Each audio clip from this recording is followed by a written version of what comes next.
Hai, masih bersama saya, Mr. G, bicara.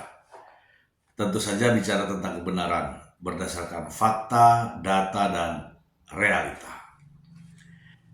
Teman-teman, kali ini kita akan membahas hasil sidang lanjutan terdakwa Nikita Mirzani terkait dengan kasus pemerasan dan tindak pidana pencucian uang. Namun sebelumnya teman-teman, saya ingin minum kopi dulu ya.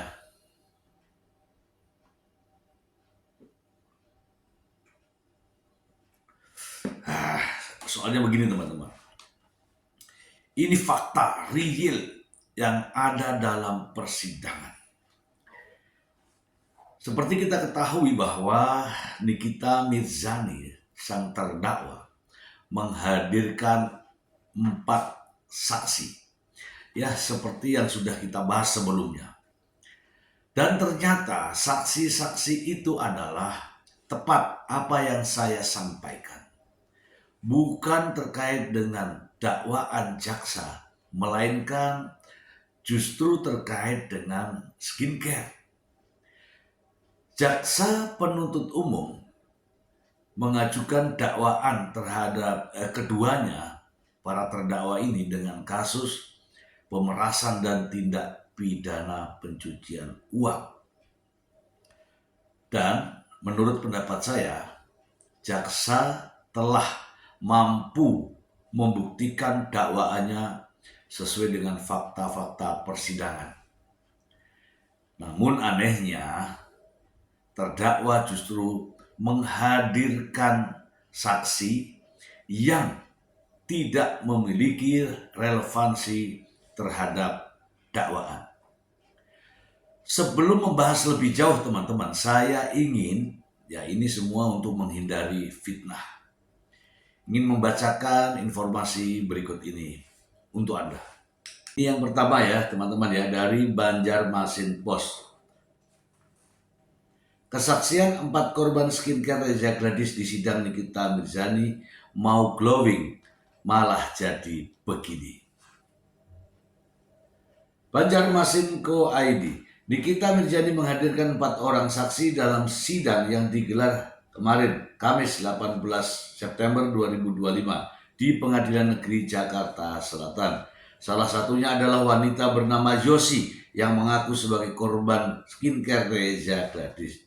Dia bersaksi dalam sidang karena pernah meminta tolong ke Nikita Mirzani karena merasa tertipu seusai membeli skincare Reza Gladys. Dalam sidang itu, Yosi mengklaim pertemuannya dengan Nikita tak sengaja. Dari pertemuannya itu, dia memberikan bukti skincare tak ber-BB POM yang diduga dijual Reza Gladys. Kalau ketemu itu pernah tanpa sengaja di bulan Oktober di tahun 2024, di tempat makan. Saya lagi makan di Sambal Setan Kemang. Lihat Kak Niki sama rombongan lagi makan. Terus saya hampirin. Saya lihat Kak Niki public figure. Ya, saya hampirin. Terus saya bercerita kalau saya itu adalah salah satu korban penipuan skincare. Kesaksian Yosi di ruang sidang utama Pengadilan Negeri Jakarta Selatan. Saya ingin menceritakan, saya itu adalah korban dari skincare karena saat itu yang saya tahu bulan Oktober itu lagi rame banget, Doktif itu lagi mereview isu-isu terkait overclaim. Salah satunya Kak Niki itu artis yang mensupport Doktif. Makanya saya mau cerita melalui Kak Niki. Bersama dengan kesaksiannya, Yosi juga membawa barang bukti berupa 1 paket skincare yang dia beli dari toko online resmi Dr. Reza Gladys. Yosi juga menyertakan bukti transaksinya. Itu produk Glowing Buster Gel, ucap Yosi, seraya menjelaskan barang bukti yang sedang dipegang kuasa hukum Nikita Mirzani kemudian diperlihatkan ke hakim dan JPU.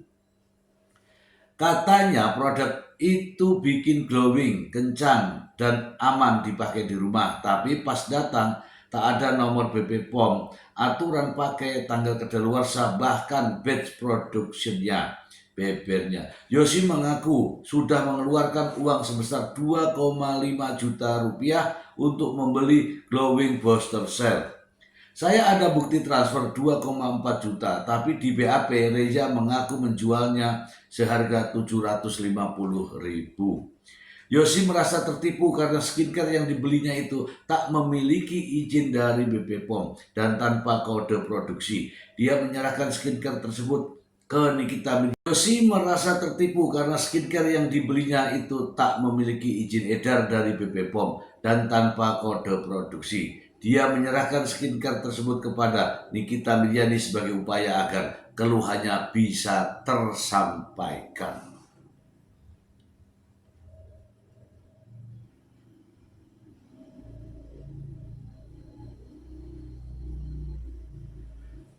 Punya saya yang saya serahkan ke Kak Niki pada malam itu, mungkin Kak Niki nyangka saya bohong. Akhirnya saya pulang sebentar, saya tunjukin nggak ada BP POM, nggak ada nomor bed, nggak ada expired, expired, nggak ada cara pakai dan sebagainya.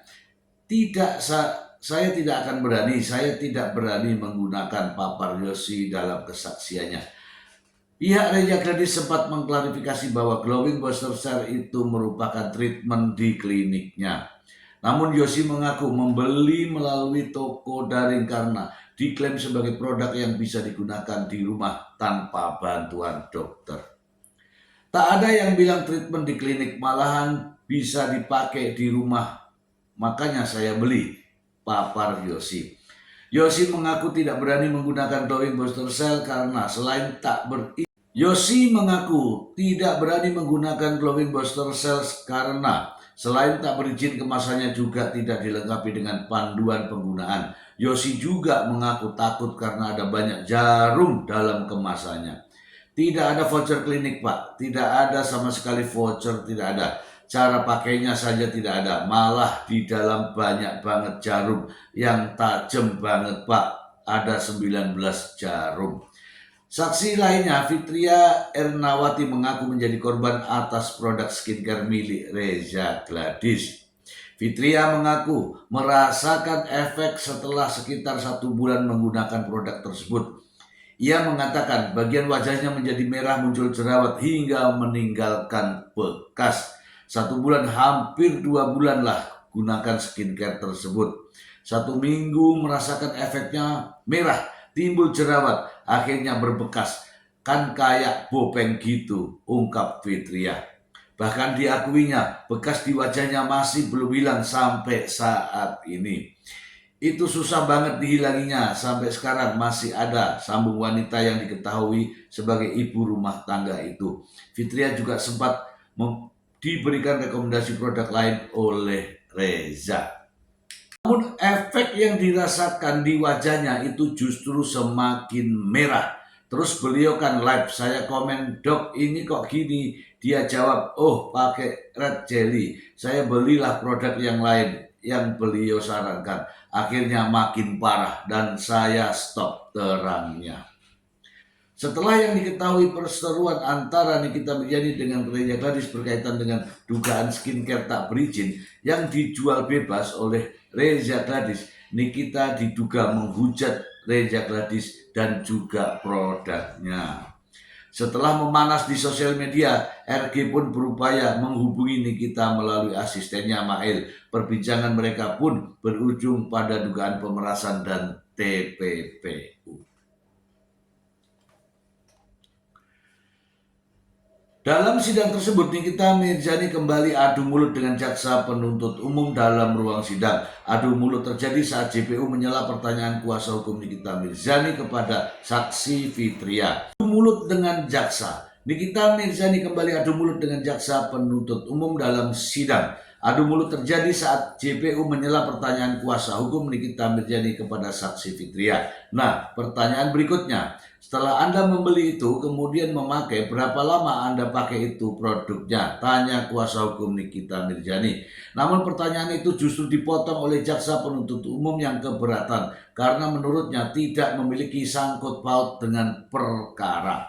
Mohon izin yang mulia, keberatan.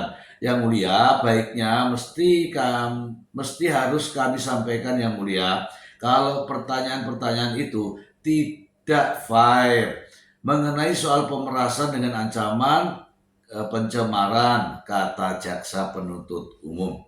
Silakan dibawa ke sini, tunjukkan apa ada nggak di surat dakwaan itu. Silakan penuntut umum sama penasihat hukum, silakan maju. Lanjut Khairul Saleh selaku hakim ketua. Setelahnya adu mulut kembali terjadi saat silakan dibawa ke sini, tunjukkan apa ada nggak surat dakwaan itu. Silakan penuntut umum sama penasihat hukum, silakan maju, kata Khairul Saleh. Setelah itu adu mulut kembali terjadi saat salah satu jaksa meminta Nikita Mirzani untuk diam dengan mengatakan shh. Nikita kemudian bereaksi atas hal itu. Dari awal sidang rocos mulu, lama-lama gue gak bisa diam, rocos mulu, ungkap Nikita. Hakim kemudian langsung menertibkan persidangan. Terdakwa diam. Dari awal majelis sudah mengingatkan semua lewat majelis, jangan saling saut-sautan. Ini bukan pasar, tegas hakim. Nikita mengungkapkan perasaannya selama sidang berlangsung sebab ia tak tahan atas sikap jaksa. Kalau jaksa rocos mulu dimarahin juga ya, yang mulia. Saya sudah tahan-tahan terus ini, ujar Nikita. Alhasil hakim menenangkan suasana dan mengingatkan seluruh pihak untuk menjaga ketertiban jalannya persidangan. Bisa dilanjutkan persidangan atau kita hentikan dulu? Kalau tidak bisa diam, ungkap hakim. Oke teman-teman, kita bahas. Jadi teman-teman ya, memang benar ya dalam persidangan tersebut terdakwa berusaha mendapatkan saksi yang meringankan atau saksi adecak, dan memang dihadirkan, dan itulah faktanya. Mungkin anda juga semua menonton ya. Dakwaan jaksa adalah pemerasan dan tindak pidana pencucian uang, namun yang hadir adalah korban skincare. Entah korban beneran atau tidak, yang jelas yang hadir bukan terkait dengan pemerasan dan tindak pidana pencucian uang. Ini nampaknya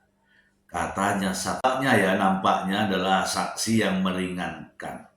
Tapi bagi saya justru tidak ada pengaruhnya apa-apa saksi-saksi tersebut. Terlanjut. Lu yang cek dari awal nih. Kita ingatkan ya. Terdakwa penuntut umum ya. Terdakwa penuntut umum ya. Kita minta untuk terdakwa. Iya, dua-duanya diam. Lama-lama gue bisa diem sama lu ya. Rontok mulu.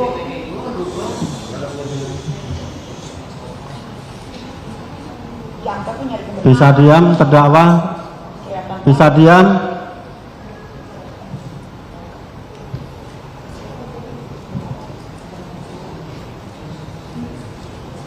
Sejak awal majelis sudah mengingatkan ya, semua lewat majelis, tidak usah saling saut-sautan seperti itu ya. Ini bukan pasar begitu ya, kita ada aturannya. Sekali diingatkan itu sebentar, sekali diingatkan diam, baik penuntut umum maupun terdakwa, begitu kan? Tahu saya ada jaksa kayak begini. Kan begitu loh. Jaksa itu cari kebenaran, bukan persidangan. Coba, ini udah kita ingatkan masih ngomong terus. Ini nanti nyerocos juga yang dia marahin dia ya, yang mulia ya. Kan begitu ya. Saya udah nahan udah lama ini, berapa kali sidang nih saya tahan-tahan. Bisa diteruskan persidangan ini atau mau kita skos dulu? Kalau nggak bisa diam akan kita skos dulu. Dari awal kelihatan banget kalau di sistemnya.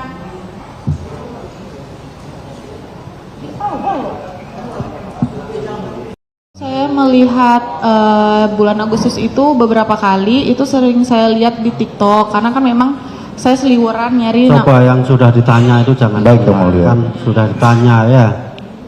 Enggak, oke gini. Apa yang menyebabkan saudara itu sangat percaya dengan produk tersebut yang di live-kan oleh Dr. Reza? Karena beliau seorang dokter, Pak. Pasti saya percaya. Oh, karena beliau Coba juga- ganti pertanyaan, yang sudah Baik, ditanya Yang Mulia, nggak Pak. usah ditanya ya. Oke, baik Yang Mulia. Jangan Terkait temennya tanya, kita tidak perhatian sehingga kita mengulang-ulang, kan begitu ya. baik Yang Mulia. Terima kasih Yang Mulia. Terkait saudara kan sekarang sudah merasa, tadi saudara katakan itu merasa sudah dibohongin, merasa tertipu dan lain sebagainya. Apakah saudara pernah melakukan upaya hukum atas rasa kecewa saudara itu, semisal melaporkan atau apa ke pihak yang berwenang? Untuk upaya hukum itu saya belum berani sih dalam ini. Laporan polisi apa saudara? Halo, selamat sore. Saya mau follow up lagi korban skincare Dr. Riza. Boleh minta tolong kirimkan foto before after sebelum pemakaian produk, pembelian produk, dan bukti pembelian. Tanggal 27 Februari 2025. 25. Betul. Yang pertama kali. Kalau yang untuk pertama kali saya bukan menghubungi Kak Niki, tetapi menghubungi Kak Yoke. Kak siapa? Yoke. Ya? Yoke. Yang mana siapa? Coba itu tadi pertama kali menghubungi terdakwa itu yang kita tunjukkan. Terdakwa yang mengambil. Ya, Yang pertama kali menghubungi terdakwa yang bulan Februari tadi. betul. Dan itu siapa yang menghubungi? Sebelumnya Yang pertama kali menghubungi kalau di chatnya ini siapa? Kak Niki. Oh, si terdakwa. Sebelumnya saya menghubungi Kak Yoke. Oh, ini Yong Yoko. Iya. Yang terdakwa ini kita terdakwa ini kita. Pertamanya dari sini Kak. Oke, Yoko ini siapa sih? Apa ya? Coba Selebgram. ditunjukkan dulu ke itu yang menghubungi saudara dulu atau Saya dulu. Pertamanya ke Kak Yoke. Yang ke Instagram Yoko Yang yang itu ya? Iya, Yang betul. ke Instagram Yoko. Yoga dulu, terus dari terdakwa Baru habis itu selang beberapa hari 2 Februari 2025. Betul. Hubungi saudara Yoko. betul. Mengirimkan foto juga ya. 2025 ya. Betul. Yang untuk pertama kalinya Yaitu ke Kak Yoke. ke Yoko. Baru selang beberapa hari Kak Niki yang dapat. Oh, terdakwa kita yang Betul. menghubungi. Berarti bukan Iya, saksi yang sebelumnya Yoko. terdakwa kita ya. Yoga dulu, baru terus terdakwa menghubungi saudara. Iya. Lewat Yoga berarti. Iya, dan Kak Yoke. Silakan. Ada satu lagi ya teman-teman ya, ini aneh ya.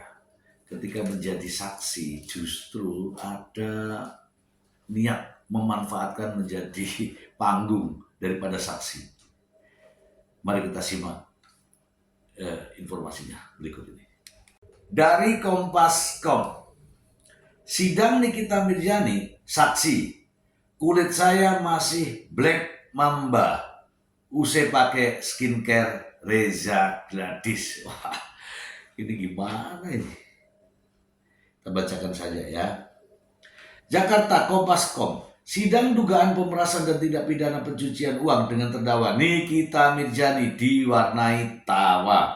Hal itu terjadi setelah salah satu saksi meringankan Sumarni memberikan kesaksian di Pengadilan Negeri Jakarta Selatan. Dalam kesaksiannya, Sumarni mengaku mengalami hal serupa dengan 3 saksi yang lain, yakni menjadi korban penipuan setelah membeli produk skincare milik Dr. Reza Gladys yang merupakan pelapor dalam perkara ini. Saya pengen mempercantik diri. Ya, namanya juga sekarang zamannya pelakor ya. Jadi saya ingin merawat diri, ujar Sumarni di ruang persidangan. Sumarni menyebut membeli berbagai produk Glavitya skincare milik Reza Gladys, mulai dari produk pemutih kulit Snow White hingga obat pelangsing. Sumarni menjelaskan Snow White milik Reza Gladys merupakan salah satu produk pemutih kulit yang sempat dipasarkan pelapor melalui siaran langsung TikTok Glavitya Skincare.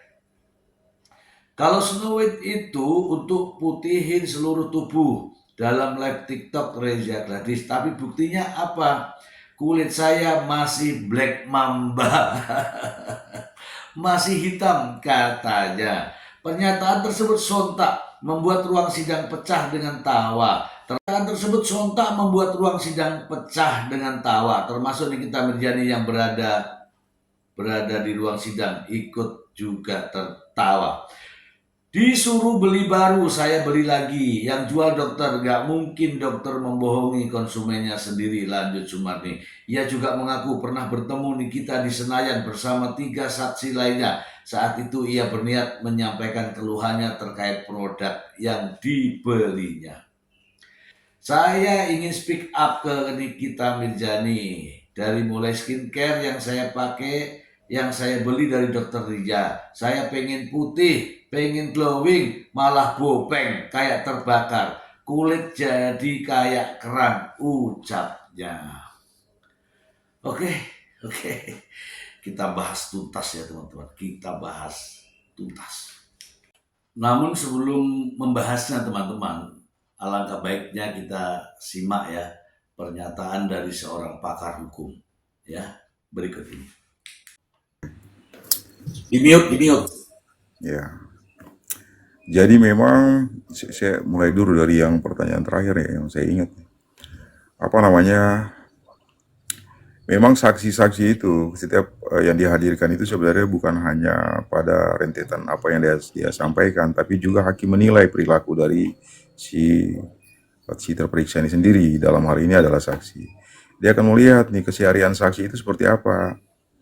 Nah, dia akan melihat kira-kira saksi ini suka bohong atau apa, kira-kira begitulah. Memang dalam pasal 185 ayat 2 huruf G kalau nggak salah.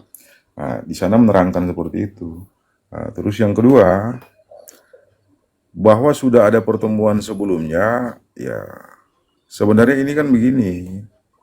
Ini saksi yang terlalu dipaksakan untuk memberikan kesaksian yang tujuannya itu untuk membelokkan peristiwa yang sebenarnya. Dan hakim sangat paham dengan itu. Makanya hakim tadi saya melihat itu memang ketika saya lihat tadi saya nonton sebentar tapi saya lihat aduh, bahkan mungkin si hakim ini malas melihat PH itu kelihatannya. Karena saksi yang dihadirkan ini, karena tadi saya ngelihat dia setengah malas orang itu. Dia kayak lagi duduk sambil nyender. Jadi sama sekali nggak ada antusiasnya. Kenapa? Karena memang saksi-saksi yang dihadirkan ini adalah saksi yang nggak relevan. Kan tadi sudah saya jelaskan di awal. Ada itu fundamental kesaksian, fundamental alat bukti. Bukti itu harus relevan. Saksi ini kan dihadirkan dalam rangka alat bukti keterangan saksi dari pihak terdakwa. Tapi kalau misalkan saksi yang dihadirkan itu nggak relevan, lalu yang kedua saksi yang dihadirkan juga nggak admissible. Nah, berarti sebenarnya hakim ini sama sekali melihat bahwa kesaksian ini adalah nol. Jadi apapun yang mereka akan sampaikan di situ itu nggak ada nilainya. Nah, berbeda dengan saksi yang sebelumnya Devina ya.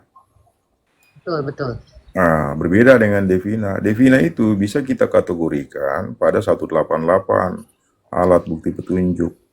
Itu saksi yang sifatnya itu indirect evidence. Indirect evidence ini kenapa? Karena memang kepentingan hakim ini. Bagaimana pakar hukum menyikapi saksi yang dihadirkan oleh pihak terdakwa? Kita simak saja berikut ini. Memang saksi-saksi yang dihadirkan ini adalah saksi yang nggak relevan. Kan tadi sudah saya jelaskan di awal.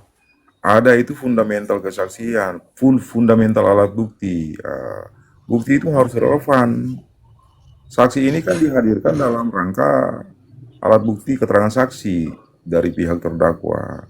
Tapi kalau misalkan saksi yang dihadirkan itu nggak relevan, lalu yang kedua saksi yang dihadirkan juga nggak admissible. Nah, berarti sebenarnya hakim ini sama sekali melihat bahwa kesaksian ini adalah nol.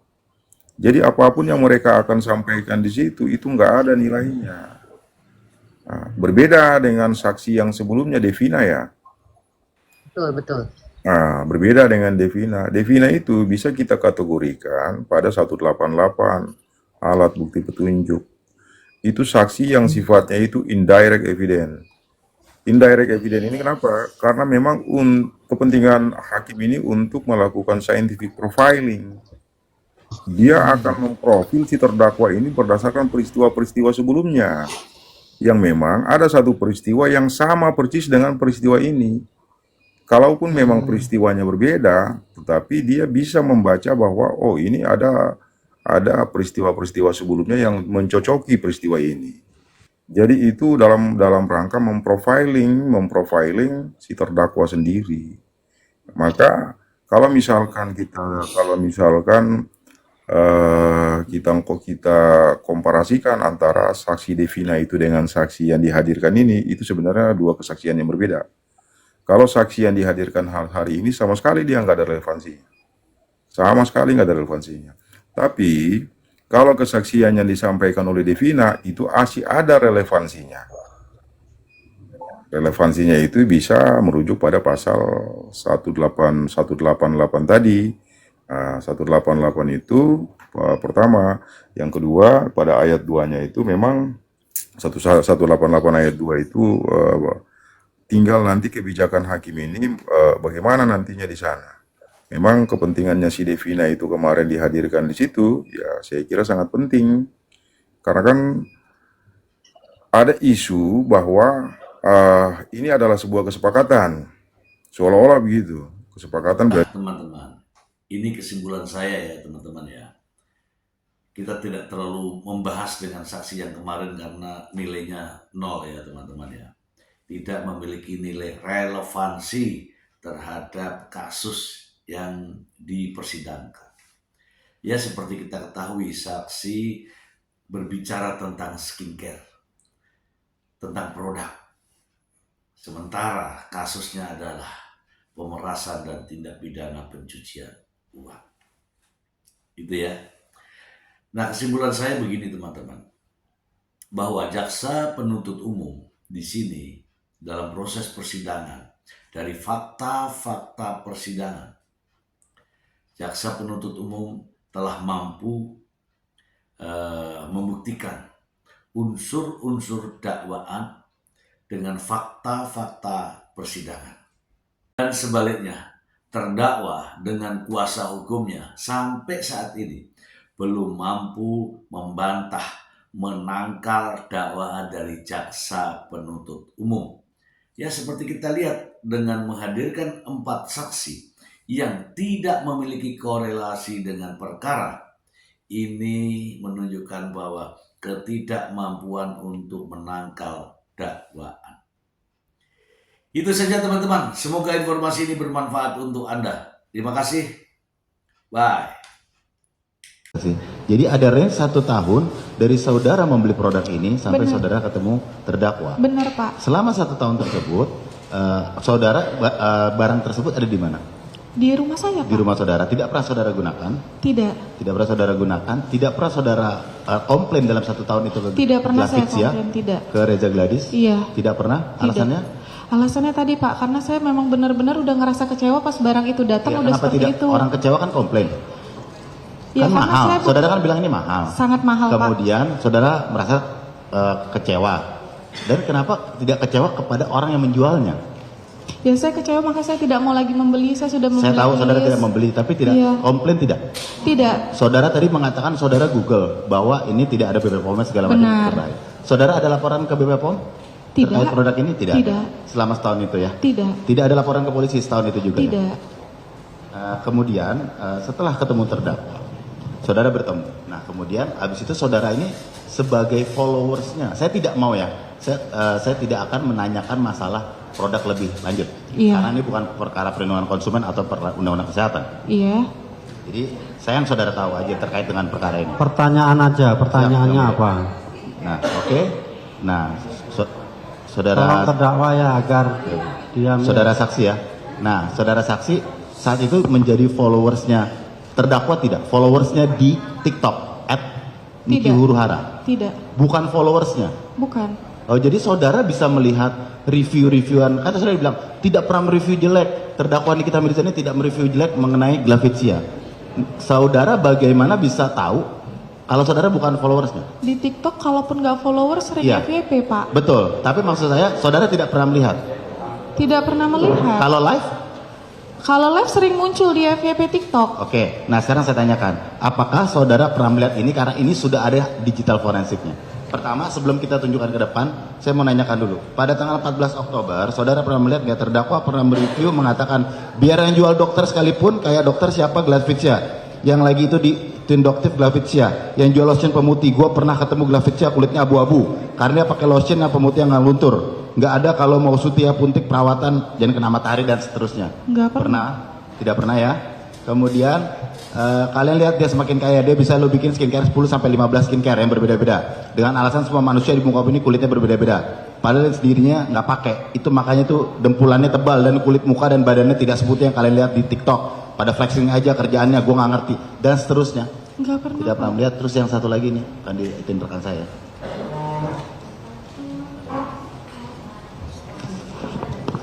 Silahkan maju penasihat hukum.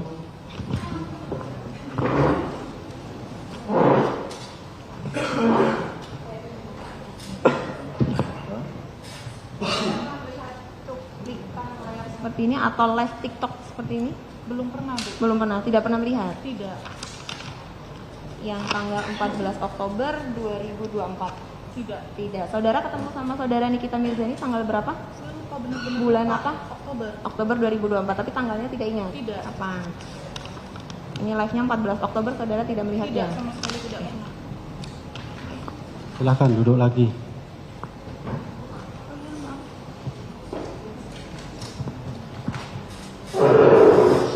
Jadi setelah diperlihatkan, saya ingin meluruskan. Iya, Pak. Saudara mengenai live yang dilakukan oleh terdakwa Iya. tidak mengetahuinya atau tidak pernah melihat atau memang tidak ada. Saudara kan ditanyakan tidak pernah, tidak pernah ada. Atau Tidak pernah lihat, tidak tidak tahu, pernah Pak. melihatnya. Iya. Oke. Nah kemudian setelah itu terdakwa bilang tadi pernah ada pembicaraan Dr. Reza Gladys dengan Ismail. Saudara bilang ada sering mendengar Seliweran di TikTok. Seliweran di TikTok. Iya. Tapi saudara tidak pernah dengar. tidak mendengar. Tidak, cuman kalau seliweran di TikTok itu kan kita ada judulnya gitu kan, Ada Pak, judulnya. yang FYP sering-sering orang edit gitu loh. Ada judulnya. Ini rekam ini ilegal terkait Ismail Marzuki dan Reza Gladys. Cuman saya nggak dengar, Oh, saya tidak cuma dengar apa sekedar skip, isinya. ya gitu aja. Kalau mengenai ada judulnya nggak kan saudara lihat judulnya tuh mengenai ada permintaan uang 5 miliar Oh, nggak tahu. yang itu 4 miliar. Enggak. Oh, terus berarti itu tidak tahu saudara? Tidak. Terus adanya uang pengiriman dari Reza Gladys ke Nikita Mirzani atas permintaan Ismail 5 miliar, 4 miliar? Tidak juga, Pak, karena saya nggak fokus ke Oh, situ. tidak fokus ke sana ya. Iya. Jadi saudara tidak melihat itu ya. Iya. Jadi saudara tidak mengerti mengenai ini ya. Tidak masalah uang-uang itu. Baik.